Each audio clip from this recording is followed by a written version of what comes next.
So tonight we would like to discuss and explore in a bit more detail confidentiality and privacy. And this is an area which has been running through a number of topics you've done in other modules. So I will encourage you to pay attention to the reading prescribed and the notes which will be given, both the statutory and then the textbook. So we first of all need to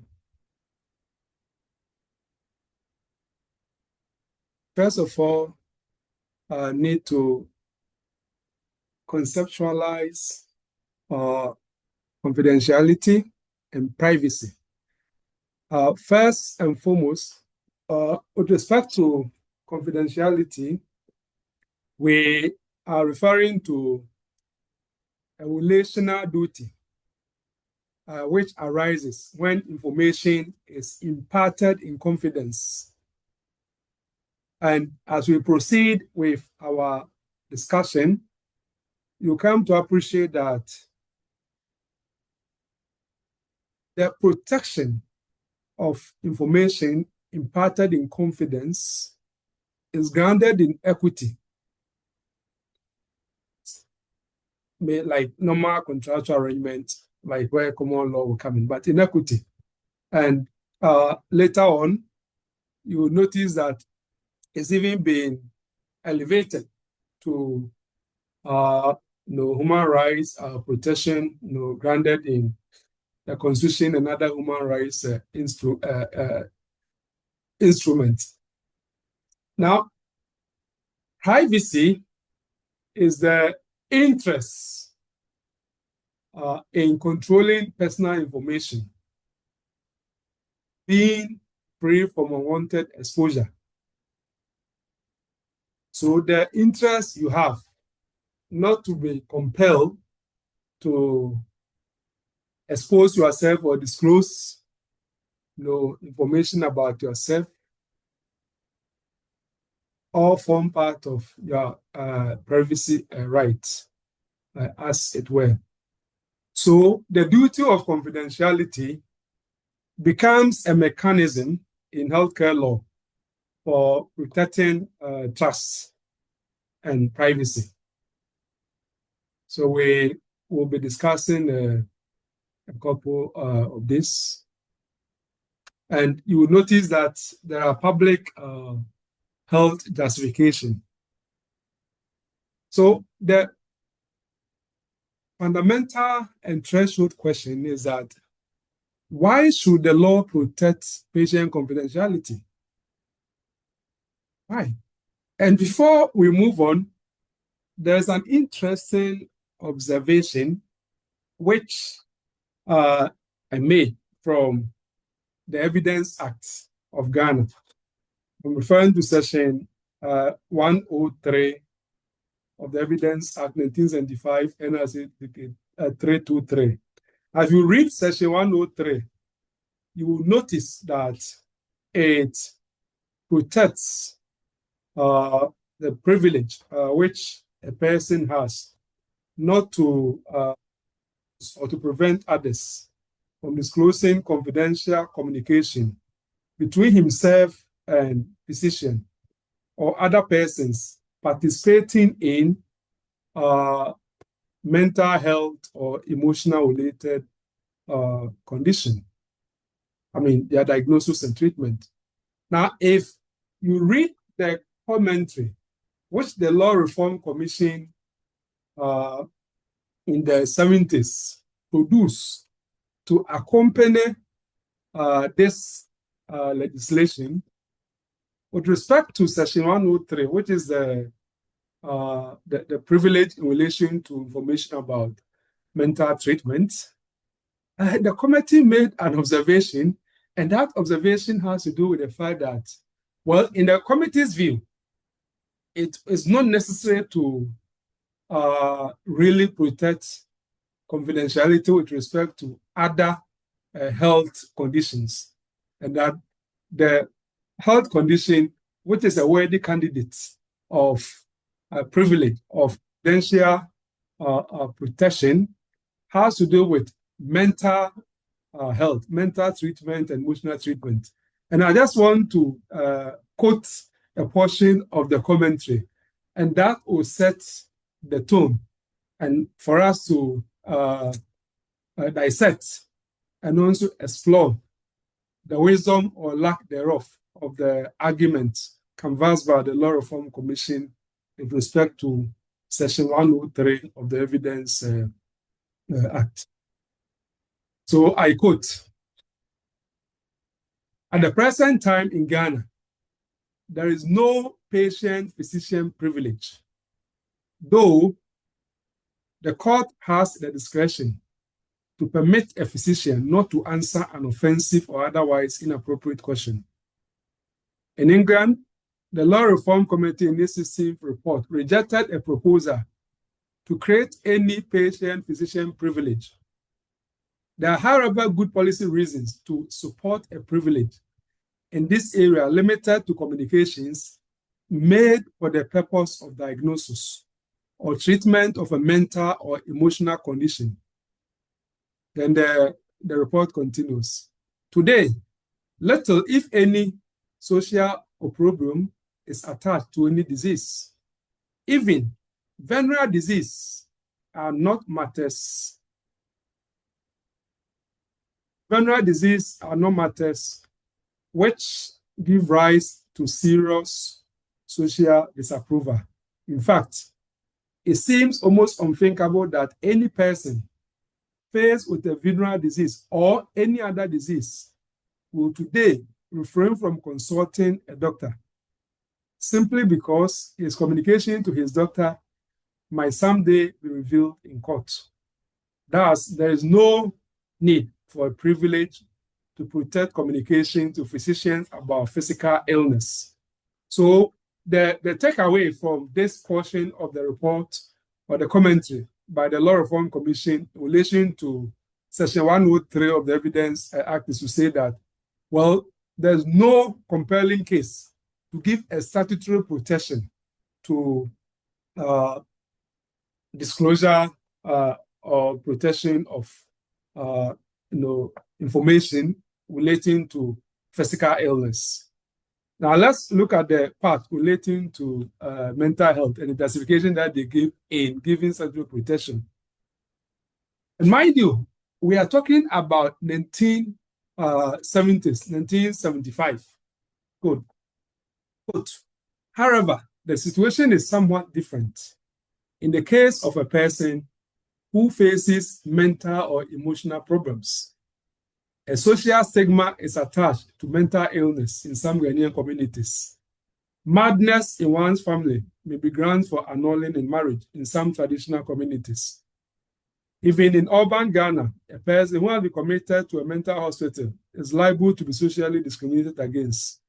A person might well hesitate to consult a physician or a psychologist if he knew that his communication of mental or emotional illness might later be revealed. Moreover, diagnosis and treatment of mental illness depends for its success largely on the complete disclosure by the patient of his innermost and most private thoughts and feelings. A person with emotional difficulties might well hesitate to disclose these intensely emotional difficulties, intensely personal matters, if he could not be assured that they will be kept confidential. Many physicians or psychologists might also consider unethical or to divulge their patients' confidence. Now, what is intriguing to me with respect to Section 103 in limiting the privilege of physician-patient communication to just mental health or emotional trauma is that I don't know whether you as people on the ground, you see, you agree with trying to elevate mental health treatment, diagnosis, and so on as something which is more sensitive. And it is that particular aspect of medical communication which should be given statutory protection. Of course, I'm aware that the Data Protection Act of 2012 has actually opened it up. But putting the Data Protection Act of 2012 on hold for the time being, and then just reflecting on the wisdom or the otherwise of what the commission proposed in the 75. I'd like to take one or two thoughts, so I'll take only two students. What do you think? Do you agree with what the commission sought to do in 1975 in trying to just focus on mental health treatment with respect to statutory protection of confidentiality and forgetting about physical illness or other health conditions? Yes, one male, one female.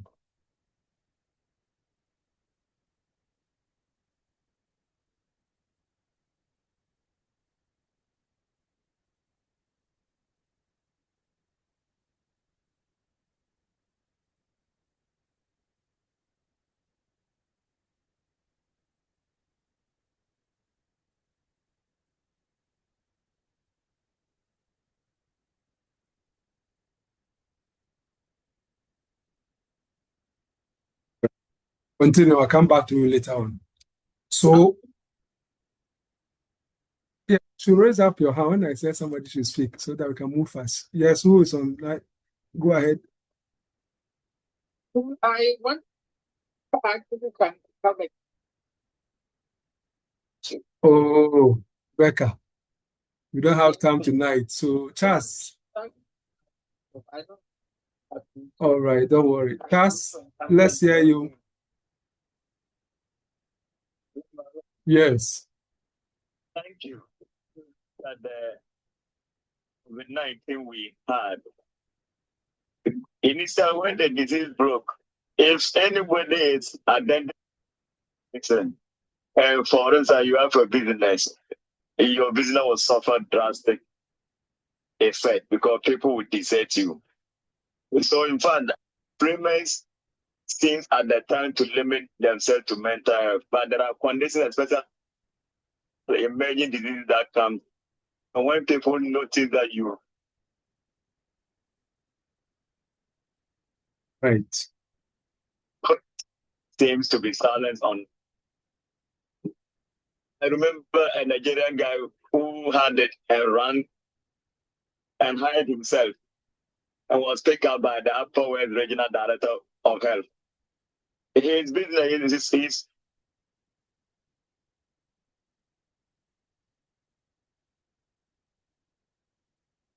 business question again. When people realize that he was the first in Upper West to have the condition, some people even said they should kill him so that the disease doesn't spread. Of course, the confidentiality that they saw at the time, that today people don't hide disease and the rest, but some conditions comes and the moment you know that you have it, you will suffer it. So I think that they should have considered some of the diseases that are still coming up that the science at the time didn't know of it. Thank you. Right, thank you. So let's say the last contributor, then we move on. Aruna. Hello, good evening, sir. Good evening. Yes, I think that the laws protect patient confidentiality is to uphold the right to privacy and to build patient trust in seeking for healthcare delivery and in a way stigma. So, the laws protect patient confidentiality. Right, thank you. Yeah, so keep this at the back of your mind as you progress. So the question we preface our discussion with tonight is, why should the law protect patient confidentiality? Well, we have ethical basis So if you look at the Hippocratic oath, an oath which goes back to the ancient Greece, the physician philosopher called the Hippocrates, who is said to have required of his mentees or apprentice. We didn't have medical school really at the time, so it was learned by way of like apprenticeship. As you joined him to observe and study the art of medicine at the time, you would take the oath, and the oath, which has variously been refined over the ages, among other things, will postulate that, quote, all that may come to my knowledge in the exercise of my profession or outside of my profession, or in daily commerce with men, which ought not to be spread abroad, I will keep my secret. I will never reveal, unquote. So the argument is made that confidentiality of the patient and patient information is very much premised on ethical justification, which goes back to the usual professional oath, the Hippocratic oath, which at least in Western medicine, almost every medical school and medical profession have adopted and adapted to their local circumstances. And again, if we look at the Geneva Convention, which was adopted by the World Medical Association, and they have a statement to the effect that I'll respect the secrets that are confided in me, even after the patient has died. So the duty to protect the confidence of the patient is very much based upon ethical obligation of the profession. And in fact, if you look at it, and based upon previous discussions that we'll be having, and you also remember what Ian Kennedy, in his famous lecture on Maxim Medicine and the Rhetoric of Medicine, will tell us a patient who has a health condition is vulnerable. And because he or she is vulnerable, his level of trust is also raised, because he or she needs the requisite intervention so that he or she will be better. And this will require making honest and full disclosure to the physician or to the healthcare professional. And ordinarily speaking, certain things which the patient will tell you would not have been revealed to you if you were just ordinary person. But for the fact that you are in a clinical setting and you are seeing to his diagnosis and treatment. So if such revelation have been made to you by the patient, you've come across certain things about the patient, it's just not right that you take it for granted and you go about and publish the information, disclose the information without the permission of the patient or without proper legal justification. And that is why we say that there is an ethical basis for protecting patient confidentiality. And again, at common law,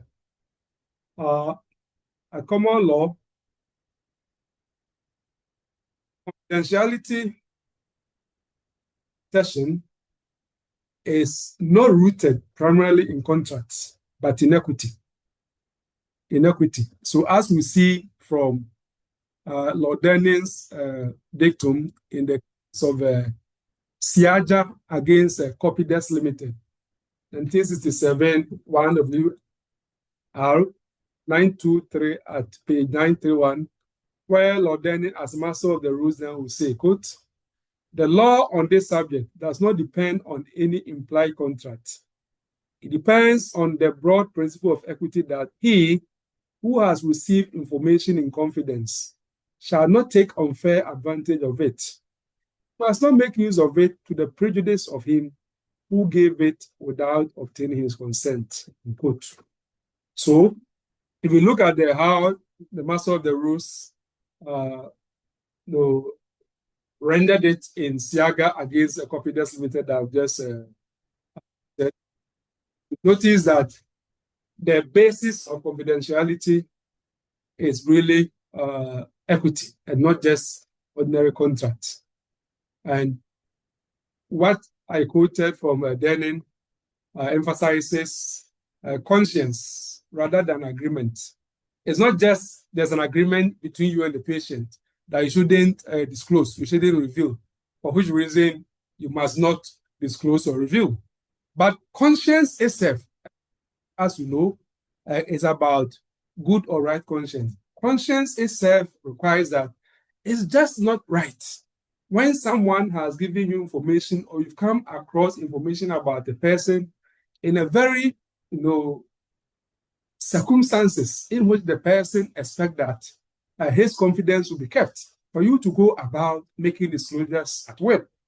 So it's really about conscience.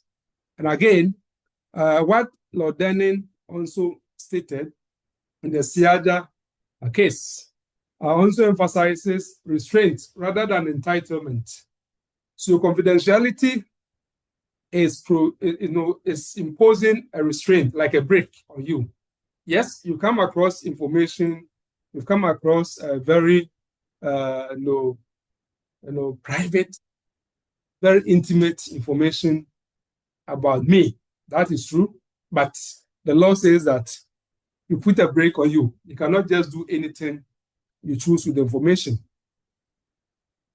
other than the purpose for which I gave it, or as permitted by law. And again, it emphasizes protection against misuse rather than mere disclosure. So confidentiality is not just protecting mere disclosure, but misuse of the information. And that is what Denning is trying to say, especially when he said that it depends on the broad principle of equity that he who has received information in confidence shall not take unfair advantage of it. Unfair advantage of it. It's use of the information. Now, in that respect, we need to know when can we say that there has been a breach of confidence, there has been a breach of confidentiality. There's an old case, Coco against A.N. Clark Engineers Limited, a 1968 decision, which Justice Megari gave. Now, that's a very profound statement or dictum that he made. Provide what we call the tripartite test, like the threefold test, to help us to make a determination as whether there has been a breach of confidentiality. Now, what did his lordship say? Quote, 3 elements are normally required if, apart from a contract, a case of breach of confidence is to succeed. First, the information itself must have the necessary quality of confidence about it. Secondly, that information must have been imparted in circumstances importing an obligation of confidence. Thirdly, there must be an unauthorized use of that information to the detriment of the party communicating it. So these are the threefold tests in making a determination as whether there has been a breach of medical confidentiality. And looking at it is a very structured way of trying to find out whether there has been a breach of medical confidentiality. And for that matter, if you have a scenario in which you are invited to make any such determination, it will be useful to make use of such a methodology. That is the threefold test or the the tripartite test in Coco against A.N. Clark Engineers Limited. My lord, please, I have a question. Right. Yes. My lord, I recognize that this class is definitely in relation to healthcare law and ethics, but I have a small dilemma. I noticed that sometimes there are patients who share their health conditions with religious leaders, specifically pastors, and this information ends up being part of the sermon. I recognize the three-part test you have just highlighted. If a patient should want to take such a situation on, the law may potentially find merit. All right. Especially if it's a related case. Right. Thank you very much. I am happy you have conceded that what we are currently doing is a healthcare law. And for that matter, the question is not directly on point. But just to let you know that the law protects religious communication, as it were. So if you look at the Evidence Act, if you look at Section 104, okay, Section 104 of the Evidence Act is not related to what we are doing, but because of your general interest, I will ask you to go and read Section 104, which among other things says that, quote, a person has a privilege to refuse to disclose and to prevent any other person from disclosing a confidential communication by the person to a professional minister of religion who is prevented from disclosing such communication by the code of his religion and has been consulted in his professional role as a spiritual advisor.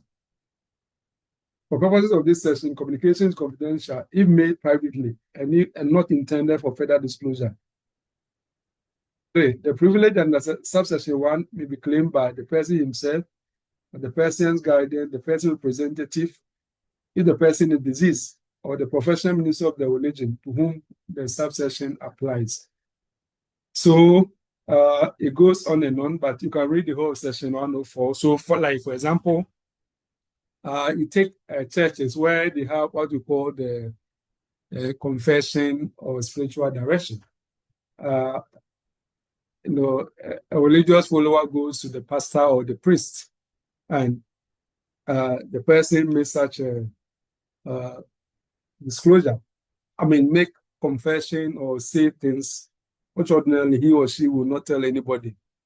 The pastor or the priest is not supposed to disclose it. Using the Catholic Church, for example, they have ecclesiastical law called the canon law. If a priest, for example, make a disclosure of a confession, that alone, if it's established, is a ground for the person to be dismissed as a priest. It doesn't matter if the priest is near at the gunpoint, he or she is not supposed to make a disclosure. Yeah, we call it the confessional sin. So that is, but as I said, you can read Section 104 of the Evidence Act for further information. But let's get back to what we are discussing now. Thank you. Thank you so much. Very well. Thank you. Yeah, so in a similar way, in Attorney General against Observer Limited, 1991 AC 109, Lord Goff propounded what we call the limiting principles. That is the principles which define the parameters concerning when confidentiality is protected and then where it may not be protected. So I would like to quote the words of Lord Goff in Attorney General against Observer Limited and others. I start with the broad general principle that a duty of confidence arises when confidential information comes to the knowledge of a person in circumstances where he has noticed or is held to have agreed that the information is confidential with the effect that it will be just in all the circumstances that it should be precluded from disclosing information to others. The existence of this broad general principle reflects the fact that there is such a public interest in the maintenance of confidences that the law will provide remedies for their protection. Then he goes on. But the first limiting principle is that the principle of confidentiality only applies to information to the extent that it is confidential. In particular, once it has entered what is usually called the public domain, which means no more than that the information in question is so generally accessible that in all the circumstances, it cannot be regarded as confidential. Then, as a general rule, the principle of confidentiality can have no application to it. The second limiting principle is that the duty of confidence applies neither to useless information nor to trivia. The third limiting principle is that although the basis of the law's protection of confidence is that there is a public interest that confidences should be preserved and protected by the law. Nevertheless, that public interest may be outweighed by some other countervailing public interest which favors disclosure. This limitation may, to all types of confidential information, this limitation may apply to all types of confidential information. It is this limiting principle which may require a court to carry out a balancing operation, weighing the public interest in maintaining confidence against a countervailing public interest favoring disclosure. Yeah, so this statement by Lord Gough is very important in letting us know the parameters, the boundaries, when the law will protect confidentiality, and then when the law will say that this is not worthy of protection as a matter of confidentiality. So he talked about public domain as the first limiting principle. If the information is in public domain, then such information is not a candidate for confidentiality protection because already in public domain. As somebody who says an open secret, so to as we put it in Ghanaian language. The second limiting principle from Lord Gough's statement is that confidentiality protection does not apply to trivia or useless information. Trivia. And as we often say, the law is not about trifles. It's not about petty things. So if it is trivia or useless information, the law will not protect it. So for example, let's suppose that a lady came to a clinic, okay? Let's assume that the lady was wearing a blue no pants, like no pants. I'm talking about underwear. Yes. Saying that, last patient I saw today who came to the clinic was wearing a blue pants. In a sense, you are making a certain disclosure, but we ask ourselves, is it not a trivia, useless information? If it's wearing a blue pants, then so what? And then, if, for example, you said that the lady who came to the clinic did not wear pants, that may not be trivia. That may not be trivia. It's a bad example, but I hope it's drawing your attention to what the Lord Gough is trying to tell us with respect to that the fact that for information to be candidate for confidential protection, it should be something significant. It shouldn't just be something trivial or useless information. The third one, you talk about countervailing public what? Interest. Countervailing public interest. And that has to do with whether the public interest in, of course, when it comes to confidentiality itself, it's grounded on public interest. There's a public interest argument that if people are to be confident in healthcare, then the law should protect their medical information and so on. So there's a public interest in that. Otherwise, healthcare system will collapse or will not be patronized, and people will be keeping diseases to themselves and will be dying. So there's a public interest in that. At the same time, there is also a public interest which may favor disclosure, particularly so when it comes to, let's say, that the public health issues.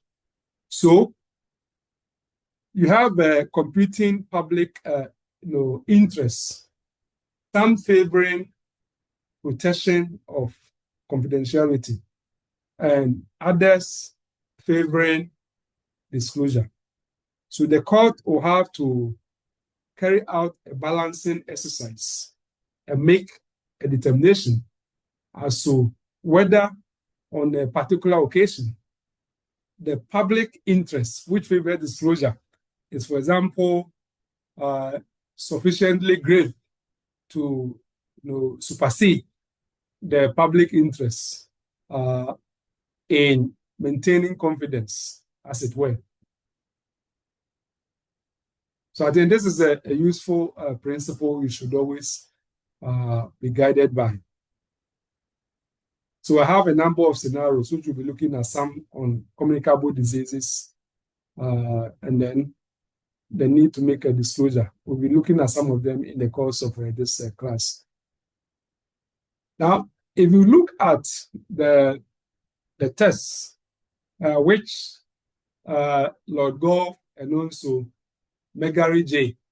and even Denning have been propounding, one thing which comes out is that patient for which a person is claiming legal protection for its non-disclosure must have the quality of confidence. Must have the quality of confidence.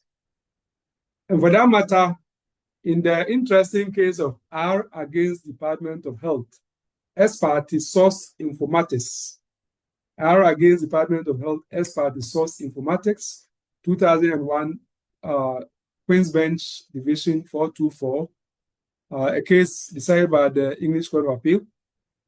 An American company wanted to gain information about doctors' prescribing habits to sell on to drug. So the scheme they propose was to have pharmacists collect computerized data of prescriptions. The data was anonymous, meaning that you could not readily link the data to any particular person. And it will not, include the details of the patient, so to speak. The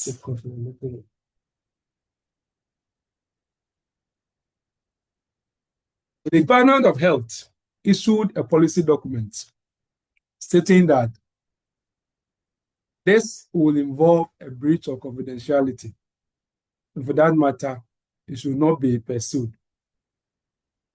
So the American company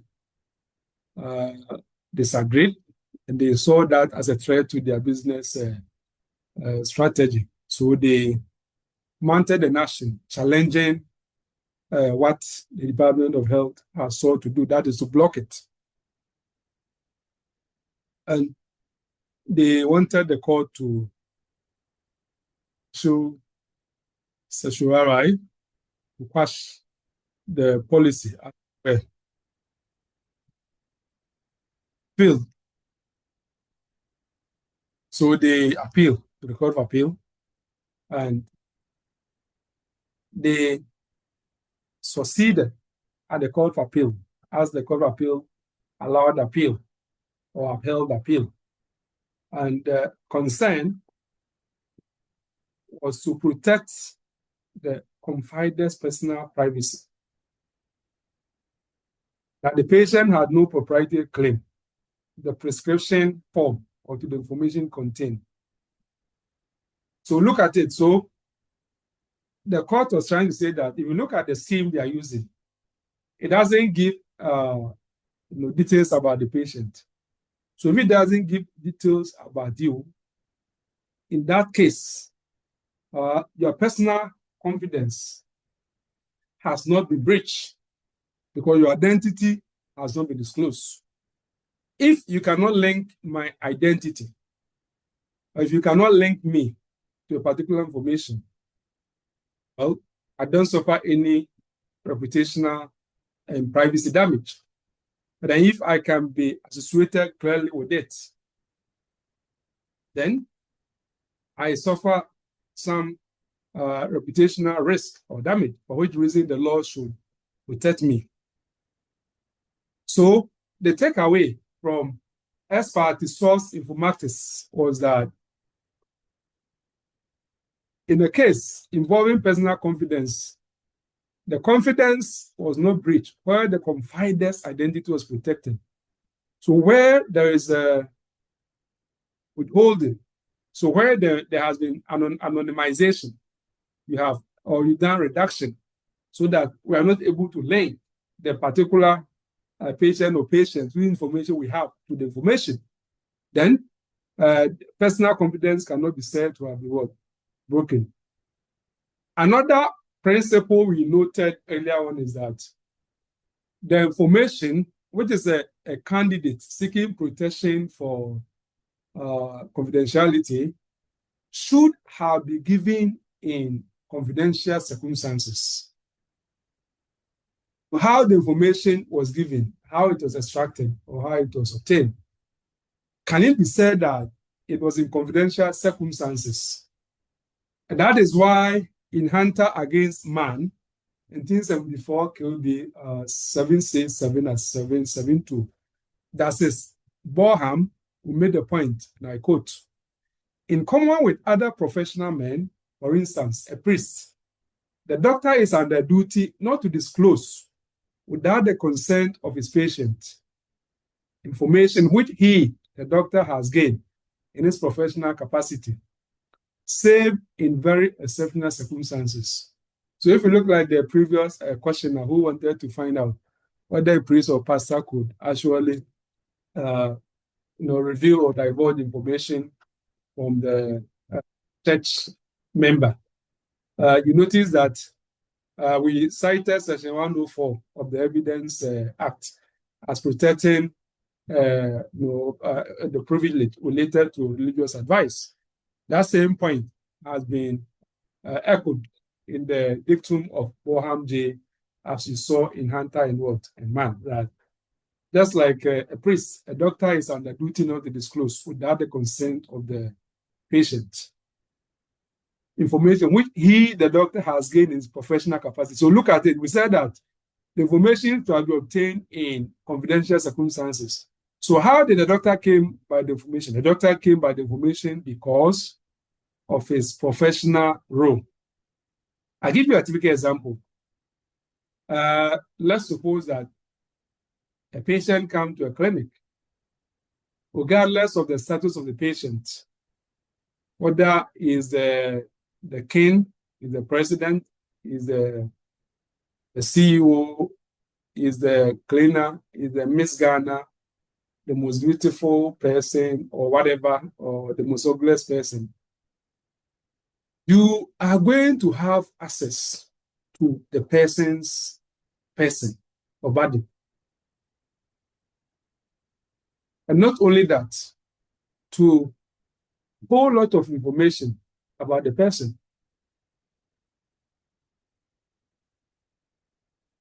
If we're not a physician or healthcare professional, for which reason the person came to you, you will certainly not have had the level of information, the quantity and the quality of information which the person has made available to you. So that is to say that the information has come to you in confidential circumstances.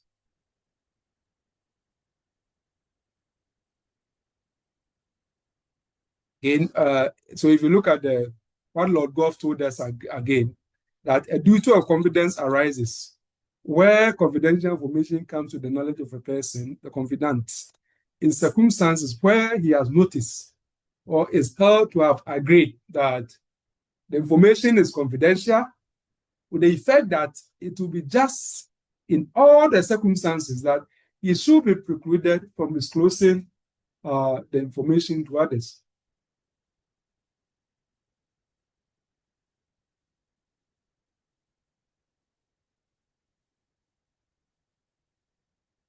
Again, Lord Wolf reminds us in A against B PLC that a duty of confidence will arise whenever the party subject to the duty either knows or ought to know that the other person can reasonably expect his privacy to be respected.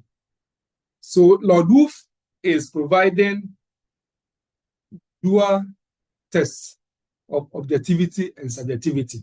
Because if you look at this, there's an objective element and then there's a subjective element.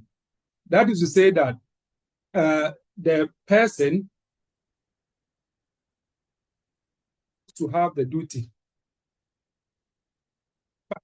or by circumstances which he or she was involved in relation to the patient, so to speak, ought to have known that the person or the patient would reasonably, that's the objective aspect as well, would reasonably expect his privacy to be respected.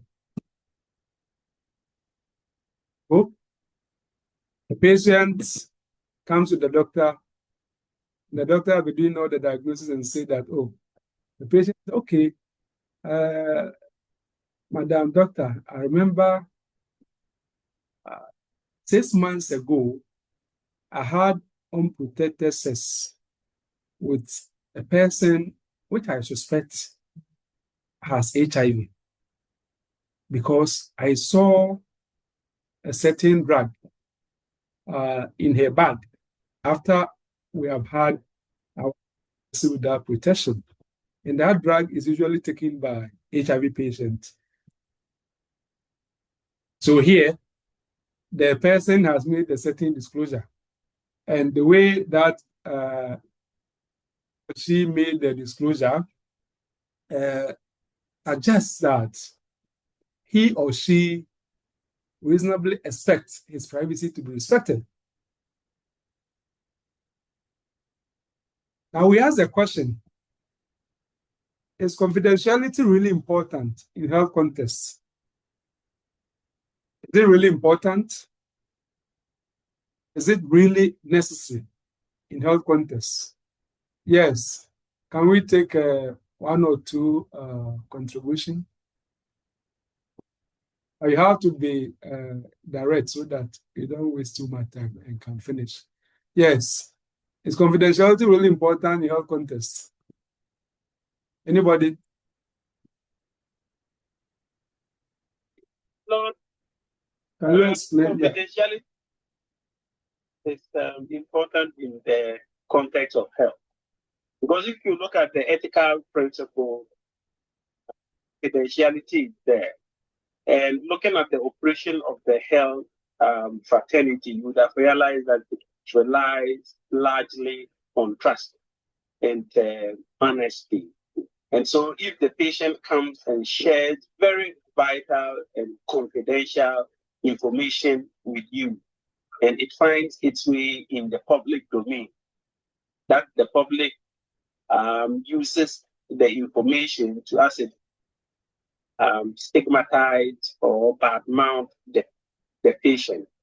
The patient will not be happy, and it will go a long way to, as it were, the relationship that exists between the healthcare provider and then the patient.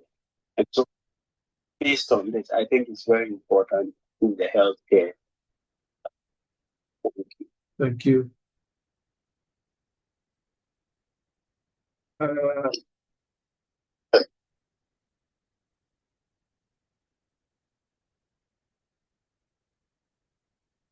Yes, go ahead. Yeah, my name is Silvanus. So, assuming I am a medical officer at the HIV clinic, taking care of clients, and I get home one day, and then my daughter comes to introduce to me one of my clients.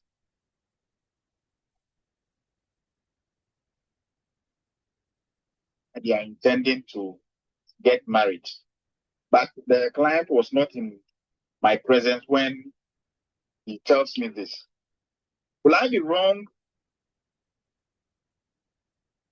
Or if I talk to the client to stop following my daughter and he refuses, will I be wrong? Disclose to my daughter why I want him to stop following this gentleman. I think in Ghana, it used to be said by some politicians that there are many ways to kill a cat, isn't it? So there are many ways to solve that particular scenario.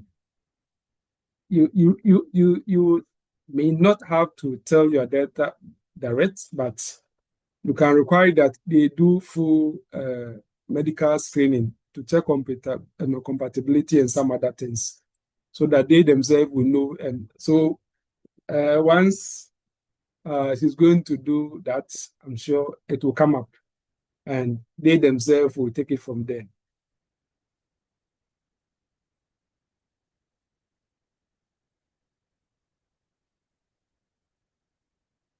But we have a scenario or a problem we have formulated, which will be discussed if we're able to finish early tonight another time, which reflects this HIV problem that you brought up.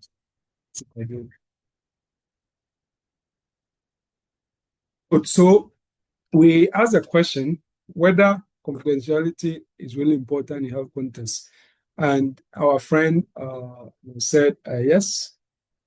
Now, similarly, in X and Y case, 1982 All England Report 648, at page 653, Justice Rose made an important dictum which highlights the importance of confidentiality in health context. And I quote, "Preservation of confidentiality is the only way of securing public health. Otherwise, doctors will be discredited as a source of education for future individual patients will not come forward if doctors are going to sequel on them," unquote. So, apart from the immediate benefit to the patient who is seeking protection of confidentiality, the larger society, members of society as future patients, are all interested in having confidentiality protected in a health context, because people will be confident to go all their stories, reveal their full medical history to the best of their knowledge and ability to the health professionals and so on. And all those things provide useful insight. Medical education is not organized in vacuum. We don't learn medicine in abstraction. medicine is about human biology. It's about human beings. To use a human being to generate what we call knowledge for medical education. And how do we get that knowledge? We get it from human beings, from patients. So the various things patients disclose or observe on patients, they provide the material for scientific research, for medical education. And then we are better able to develop remedies and techniques, or to sharpen existing remedies and techniques for effective treatment and diagnosis of condition as it were. And that is why we're saying that confidentiality in health context is for not only for the patient immediately at the center of controversy, but for the larger society as well. Particularly so when all of us are future patients and we stand to benefit one way or the other from the progress which medicine makes. And that progress cannot be attained without assurance to patients that their information or information about them as a source of education not be protected from unjustified disclosure.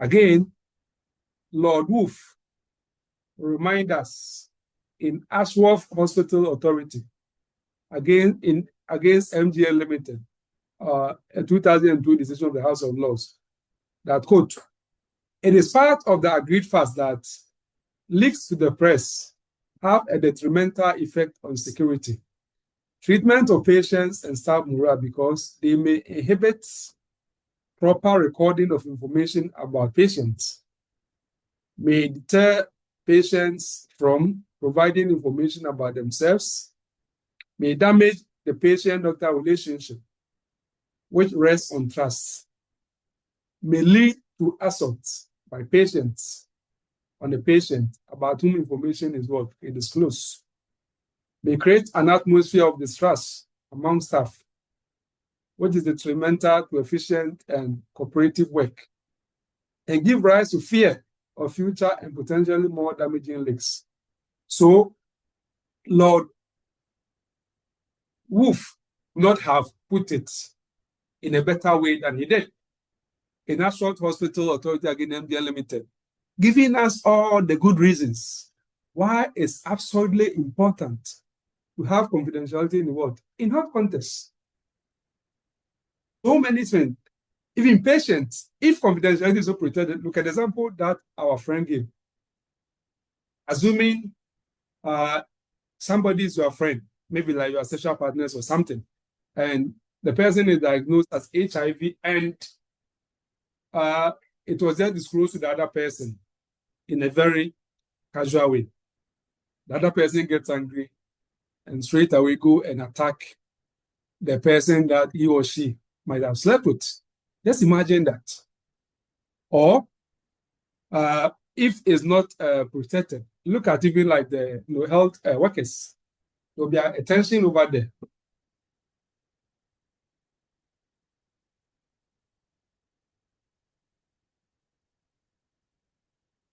And again, if we take communities, for example, having patients from a particular community absolutely free to make all the necessary disclosures they have to make is very important for the community, because information which they provide when they are assembled together may reveal certain health patterns in that community for purposes of epidemiological studies and some other things, so that if certain health conditions are maybe like unique to a certain community or prevalent in a particular area, the necessary solutions can be fashioned for the good of the people there. But where confidentiality is so protected, people may not give full and accurate information, and such a trend cannot be discerned so as to enable the requisite solutions to be fashioned for the good of the entire population in that area.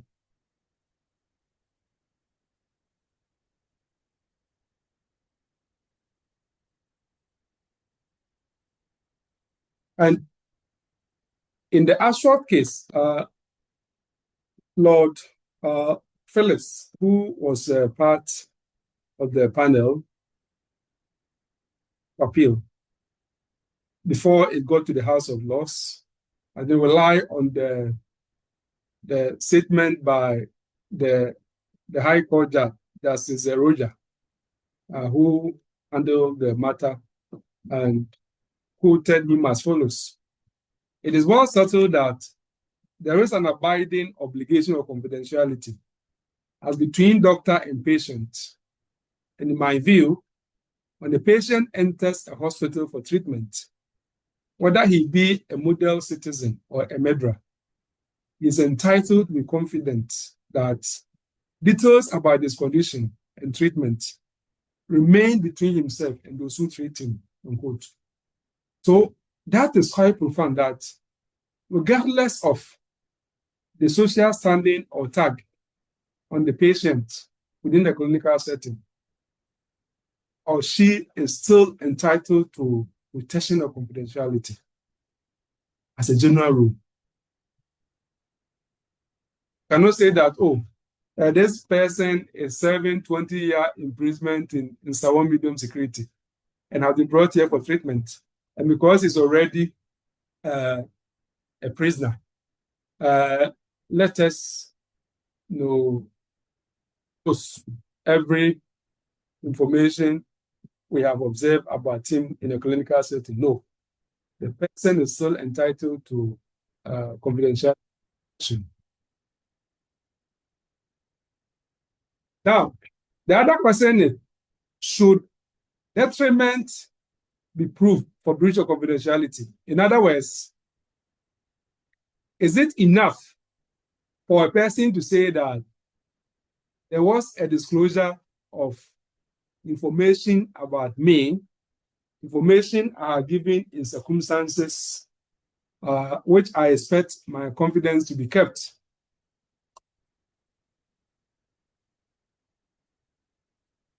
And there has been such a disclosure, so I am pursuing a claim in breach of confidentiality. Would that suffice? Or must the person prove that as a result of the breach of confidentiality, he or she has actually suffered detriment, some injury, some disadvantage? Must the breach of confidentiality be contingent upon actual detriment? Successful claim can be sustained. Well, in S and Y, which we quoted again, Justice Rose who made the point that, quote, in my judgment, detriment in the use of information is not a necessary precondition to injunctive relief.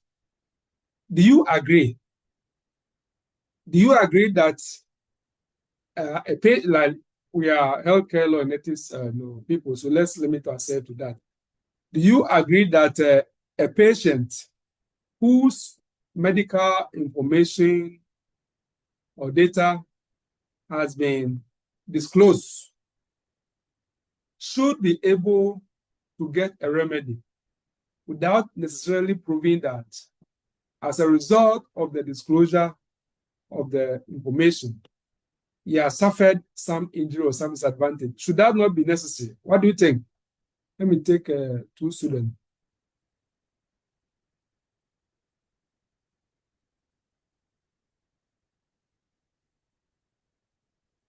Yes. Yes, what do you think?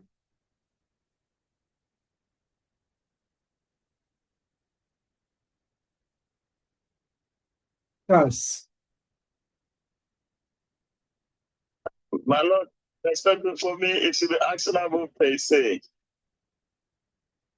The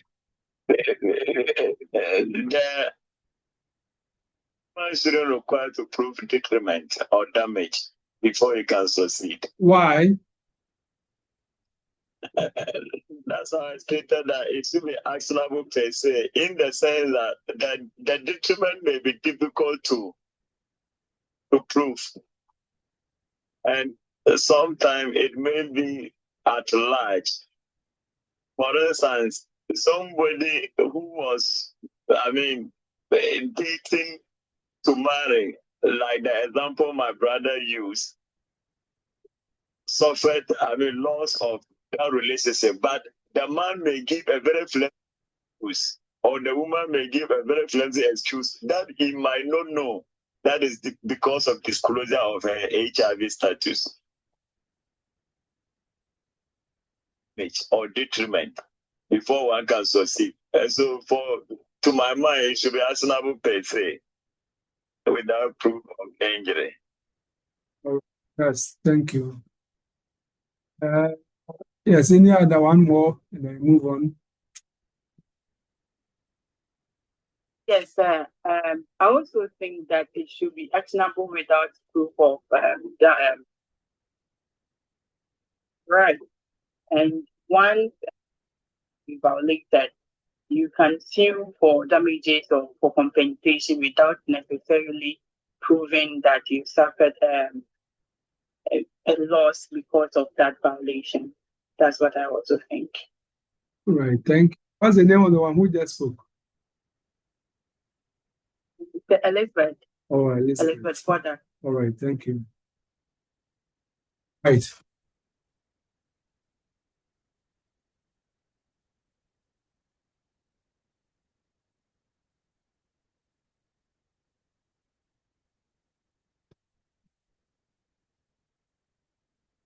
Okay, so to whom is the duty of?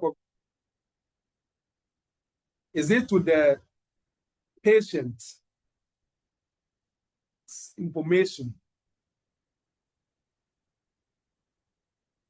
has been disclosed, or to whom? Well, I hope you remember Ashford Health against MGN Limited. What Lord Wolf said, and also, look at Lord Wolf, that as far as agreed fast that leads to the press have a detrimental effect on security, treatment of patients, and staff morale, because it may inhibit proper recording of information about patients, may deter information from patients from providing information about themselves, may damage patient-doctor relationship, which rests on trust.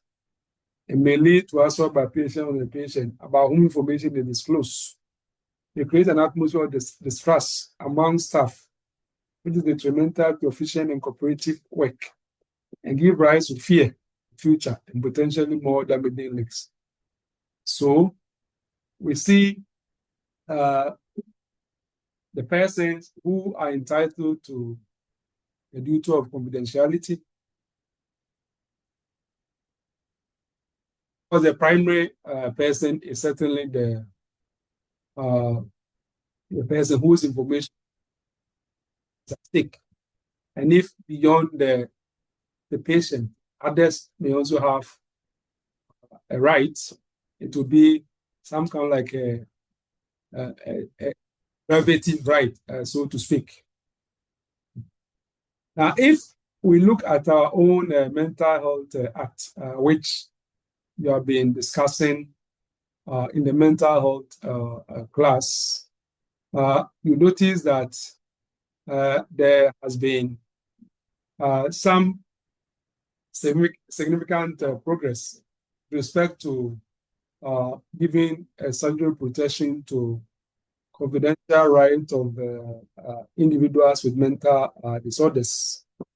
So if you look at Section 60, for example, in clear or explicit terms, it guarantees the right to confidentiality, amongst other things, that a person with a mental disorder has a right to confidentiality in all matters concerning their diagnosis, treatment, and care.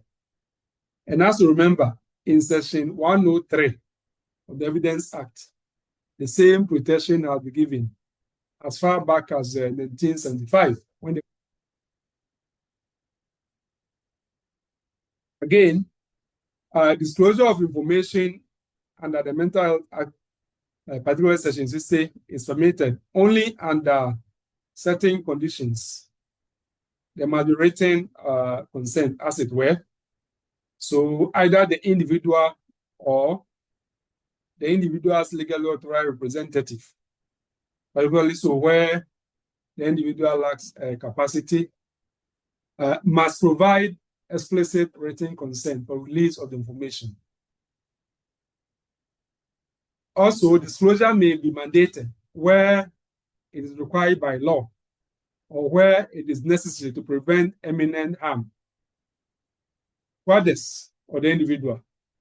For example, if a mental health patient or a person diagnosed with a mental health is demonstrating or the condition is said that he or she can be behaving in a dangerous way, then it should not be kept secret. People should be made aware, those who matter, so that they can protect themselves against such dangerous behavior by a patient who lacks compos mentis, as it were. So if you look at section 60 of the Mental Health Act 2012, it's an attempt to strike a balance between the individual's right to privacy on the one hand, and then safety of society. And that is why exceptions are recognized to protection of confidentiality in extraordinary circumstances, like, for example, where the person is an imminent danger to himself or to the rest of the society. Also, we have the Data Protection Act 2012 Act 843, which also adds to the layer of protection to confidentiality as far as personal data, particularly with respect to sensitive health-related information is concerned. So if you look at the Data Protection Act, and I'll urge all of you to run your eyes through all the provisions of the Data Protection Act at 843. So in Act 843, we have prohibition on disclosure, particularly personal health data, which have been characterized as special personal data, is protected against unauthorized disclosure unless required by law. So automatically, all personal health data are protected against unauthorized disclosure. Also, health and medical information fall under special personal data, which must only be processed under strictly regulated conditions. And then it requires adherence to principles of necessity, confidentiality, especially when processed by health professionals bound by duty of care. So even where health and medical information, which are treated as special personal data, need to be processed in terms of collection, storage, and so on, there should be proper conditions to ensure that they are safeguarded and they are not leaked or they don't fall into wrong hands. That is very important. So let's say that we take health facilities where they treat records and documentation anyhow. And some of them maybe just go and dispose of them without taking proper care that they are destroyed and they don't get into people's hands for the content we know. That will sin against the Data Protection Act.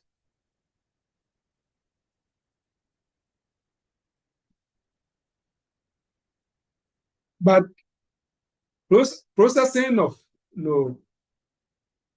health and medical information data is allowed for medical purposes when it is conducted by a qualified health professional. And there's a duty of confidentiality inherent in the professional patient relationship. So the question is, if you have, let's say that SHS graduate, and you allow the person to be working in your private clinic, and he or she is dealing with various health records, does that satisfy the requirement of a qualified health professional? Answer will certainly be no, and the person has not been trained. So let us keep that in mind. So just like the Mental Health Act, if you look at the Data Protection Act, the relevant provisions, you notice that they also underline the critical importance of privacy in healthcare as a general rule, and at the same time, allow some exceptions for public health and safety purposes. You've already mentioned the Evidence Act, 1975, NRC Decree 323, Section 103, when we started the discussion, and the focus of Section 103 is on the mental and emotional health rather than general physical illness.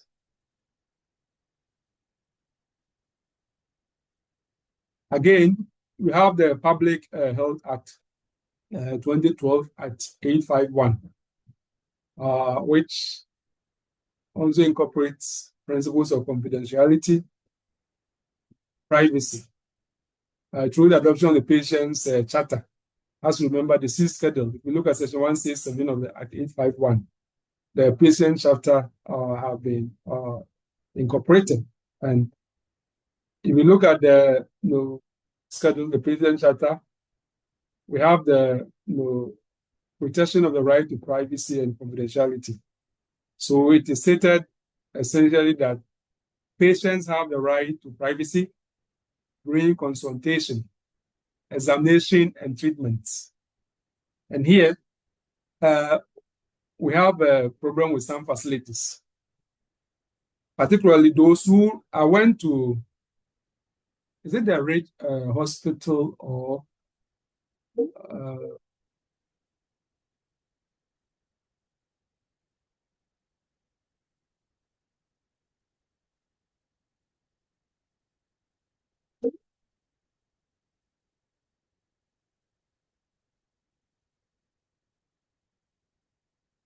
I think I went to, no, it's not the Ridge Hospital, but I don't remember the name. I think either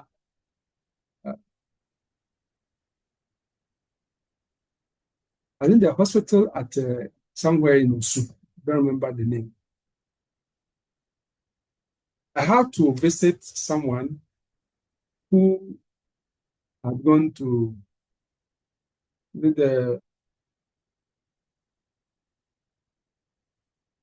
walking, and the person, if you look at the arrangement they have over there, it's just what do you call it? That kind of a curtain, that movable, curtain or tent, which has been put there, and then the physician sitting there, patient, and the other patients are just there, and whatever is being discussed between the patient and then the physician is being heard or can be heard by all the others sitting there. So I ask myself, wherein lies the privacy. Now, what is the point of even having those curtains around? Just remove everything and then just sit down like a general congregation in church or mosque and just listen to the person, because that is not the protection of privacy during the consultation, examination, and treatment, which is envisaged by the law, particularly the patient charter. Again, information about the patient shall not be disclosed to third parties without their consent, except where required by law or justified by public interest. So that is also grounded in the patient charter. Yeah, so the charter, like the other legislation, all seeks to protect the individual privacy and dignity in all interactions with healthcare providers. Healthcare professionals must seek patient consent before using their case notes for teaching or research purposes. And this is explicitly stated in the patient charter. So if you are going to use a patient information, and maybe an argument will be made that if the information has sufficiently been anonymized, has sufficiently been redacted, so much so that you cannot link it to the patient, then that is fine. But if it can reasonably be linked to the patient, then you need to get the consent of the patient before you can use the patient case notes for research purposes. So let us keep that in mind. And you notice that the issue of patient confidentiality is at the same time a legal matter and also an ethical matter. So let's keep that in mind. There's an ethical obligation and there's also a legal obligation. I have my book, read 70 to 74 for some more insight. So we will skip to look at some of the case scenarios. Maybe just before we look at some of the case scenarios and discuss.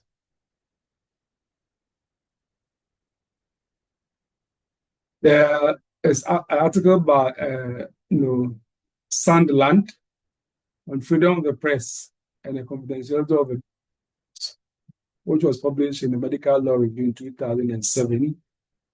When it comes to freedom of the press, the fact that the press would like to put everything out there for benefit of society as part of sustaining democracy and democratic engagement. And if you remember, not too long ago,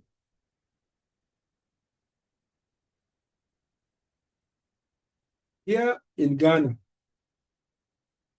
had the vice president and later on the president, whose health condition was elevated to the level of daily national discourse.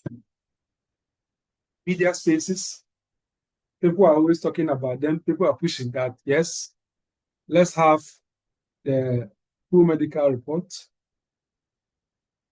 And that trend went on even beyond that president to other presidents who later on came and other politicians. And I think it is in the context of such issues, concerns,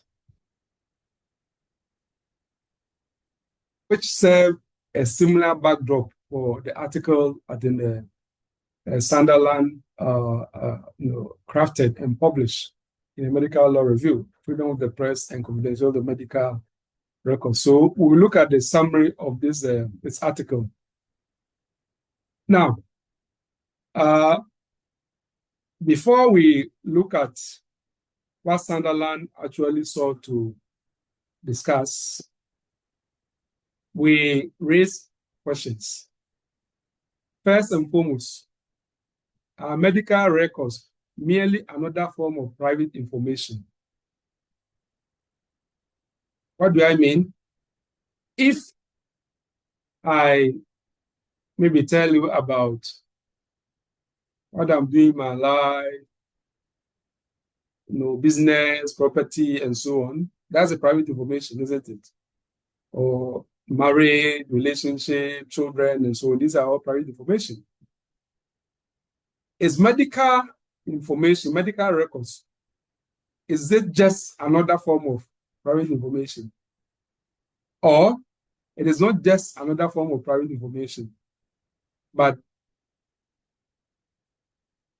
a special type of information in its own right.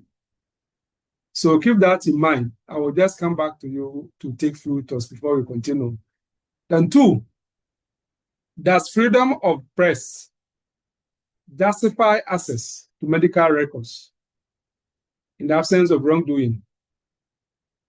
Yeah, if you take our constitution, for example, you take the various human rights instruments, International Covenant on Civil and Political Rights, African Charter on Human and Purpose Rights, and so on and so forth. They all guarantee freedom of the press. So the question is, does the fact that freedom of the press is constitutionally protected or protected by the National Human Rights regime enough justification for automatic access to medical records, sense of wrongdoing, as it were?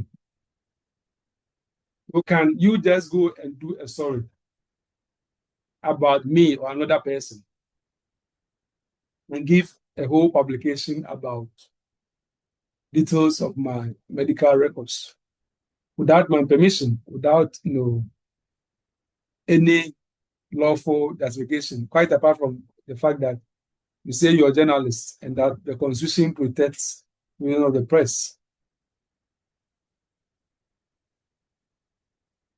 Again, is the language of balancing, that is, when you're balancing the various competing interests, is it adequate for protecting structurally important interests? Should healthcare law adopt a presumption-based rather than a balancing-based model? So I want us to have these things at the back of our mind as we review Sunderland's article.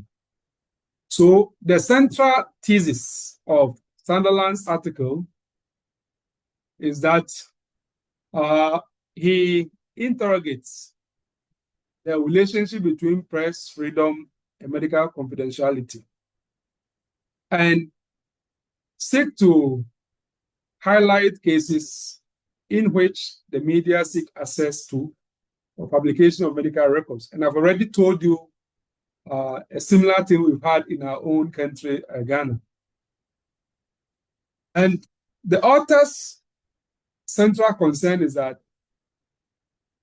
though courts frequently assert that they are engaging in balancing exercise between freedom of expression and confidentiality, this balancing exercise or this balancing risks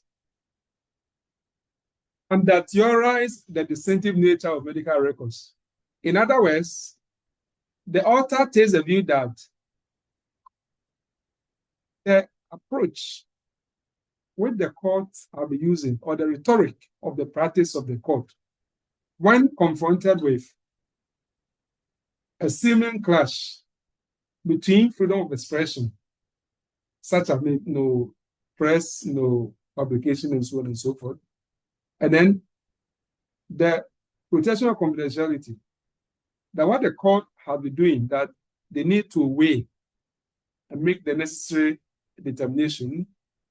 In his view, it undermines the fact that medical records are not just another aspect of private information, but it's a distinctive or it's a unique type of information, as it were. So that is the point is centrally trying to make.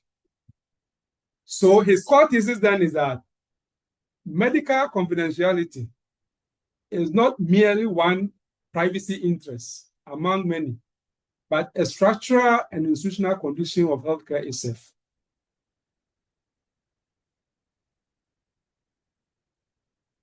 Meaning that healthcare is inextricably linked to medical confidentiality.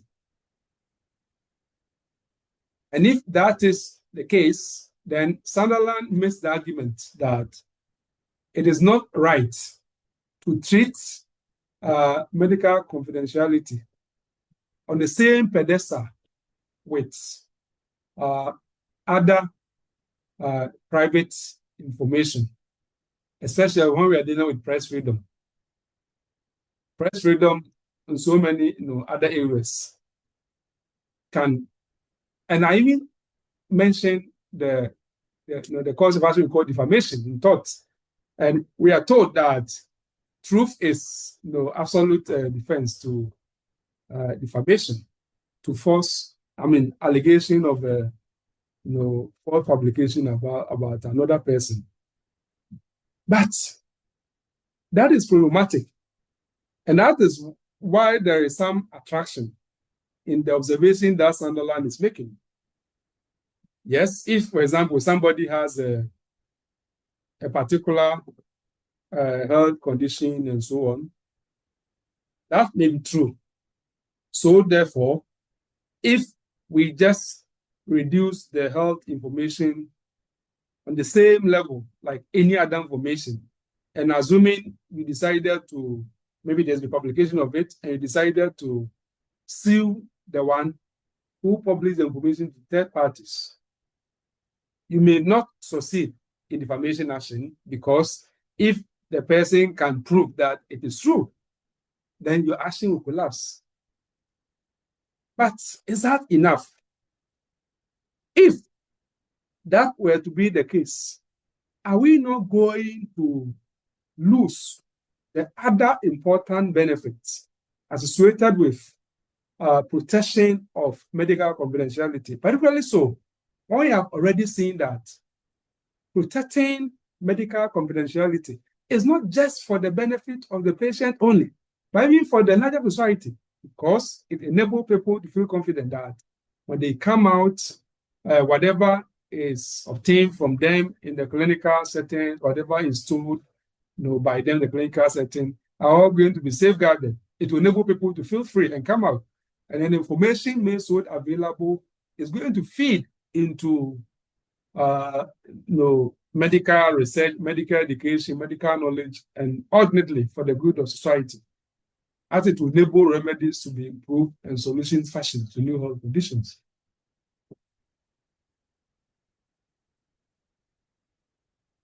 So he tries to look at medical records as a distinct category of information, or lawyers will say that it's a sui generis. So medical record is something like a sui generis, that is something of its own special kind. And on that basis, Sunderland makes the argument that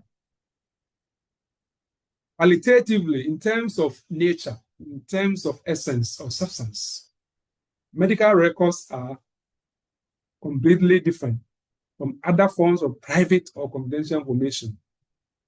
So medical records is different from, it shouldn't be treated on the same pedestal with, let's say, that confidential information you have shared with your solicitor, so on and so forth. So Sunderland makes the argument that medical records are intensely personal, often containing information about mental health, sexuality, addiction, or vulnerability. But let's face it, human beings are very mysterious in the sense that we like to keep our persons and our own personal space as some kind of a shrine or some kind of like a inner sanctum, which will prevent others from having access unless we permit them or we are very satisfied that it is safe. That is the reality about human beings. And that is why when it comes to medical records, people will go to clinical settings and talk about issues which affect their mental health, their sexuality, whether they have addiction problem or some other form of vulnerability. And that is why Sandland says that medical records are intensely personal. Intensely personal. And two, that medical records are produced within a relationship of trust. In a relationship of trust, not for public consumption, but for therapeutic purposes. If somebody is going to the lawyer, he or she can say that this is the storyline I'm going. And this storyline, I'm going to follow it from A to Z. So long as these cases I'm following are that, I'll never change it. And you can get someone who will be sticking to that storyline or that narrative all along. It may not even be completely the truth. But when it comes to medical records, information provided, the patient knows that if, for example, you are 32 years and you say that you are 16 years, it's going to affect the quality of treatment and the efficacy of the treatment because you may be treated as maybe like a pediatric, like as a child. And certain medication which will be given to you may not be effective. So you want to tell the truth, as it were. So the degree of truth which is associated with medical information or medical records are certainly high than other type of private information. And thirdly, medical records are institutionally significant, as I've indicated, because their accuracy and completeness depend on the patient candor. How frank, how honest, how forthright is the patient. On that basis, it is Sunderland's argument that if patients believe that medical records may be disclosed to the media, like maybe published by the press or on the radio or television, they may withhold the information, sought disclosures, or avoid seeking treatment altogether. And the doctors here will tell you, if you take a common treatment like, I think penicillin, they used to use it as one of the early treatment for this venereal disease, one of these sexual transmitted infection. What is the name? Doctors, remind me. Penicillin, what was this? Syphilis, good. Now, penicillin was known to be very efficacious, but people, the stigma and feeling shy, a condition which has efficacious or effective treatment, people will not go because they are afraid that they'll be known to have contracted the syphilis. And syphilis is contracted through sexual interaction. So that tells you how these matters, they are not just theorizing, but they are rare. Let's take even normal things like we are talking about HIV the other day in the other course, healthcare and human rights. When it comes to something like the condom use, okay, even common condom, how many people can go to any place at all and shout, I'm buying 3 bottles of condom, please, without feeling shy? Even that. So how much more things like penicillin and so on, which obviously will let people know that no, then you had this particular condition, or that's what you have.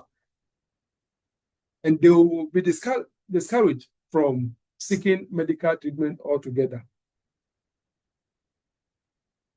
Now, what Sunderland has told us is consistent with what we have been seeing in the case law, like S and Y, and then the Ashworth Hospital against the MJ Limited, especially the Lord Wolf's observation, where the courts have accepted that breaches of confidentiality may damage not only individual patients, but public health and institutional integrity.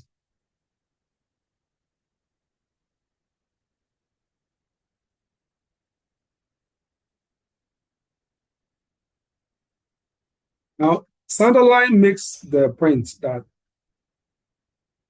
not really denying the importance of freedom of expression in terms of constitutional law thinking or human rights thinking.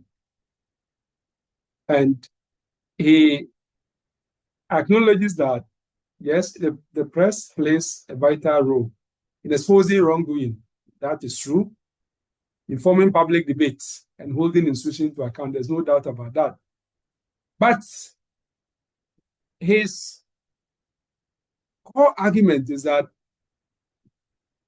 press freedom is often overstated or exaggerated when we are dealing with medical confidentiality cases, especially where the information sought is drawn directly from medical records rather than from independent investigation. If you have made your own investigation, you've not gone to maybe a doctor or physician or facility which treated a particular patient, is subject matter of the story that you're interested in doing. Don't go to these sources to get the medical information, or maybe just by your own observation or some other things.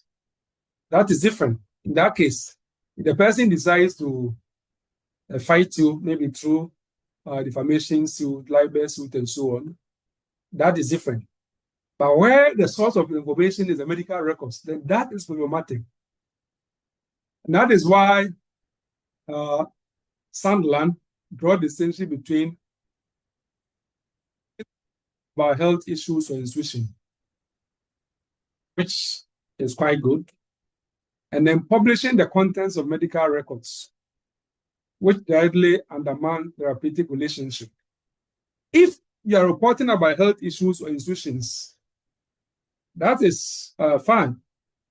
Maybe probably you want to do a story that a particular facility, a number of deaths or the or mobility or whatever, on particular institution, you notice that it's a particular type of what have been ascertained as the cause of the death. And you begin, let's say, do a story and say that probably the systems or the treatment in a particular facility regarding these conditions are below standard or something like that. And that is why in a matter of 2 years, if you look at the deaths which have occurred here, about 30% of the deaths attributed to this particular thing, which is quite disproportionate to similar deaths in other facilities around the country and so on. Now, that is legitimate reporting about the health issue or condition. But it is different.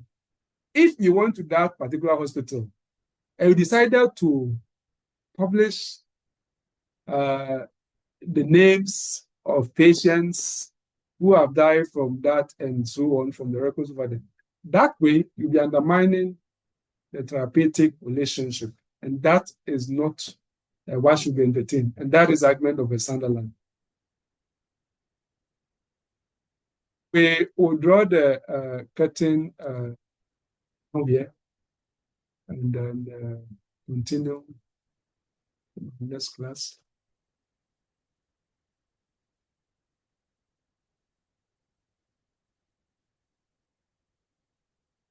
Have a good night.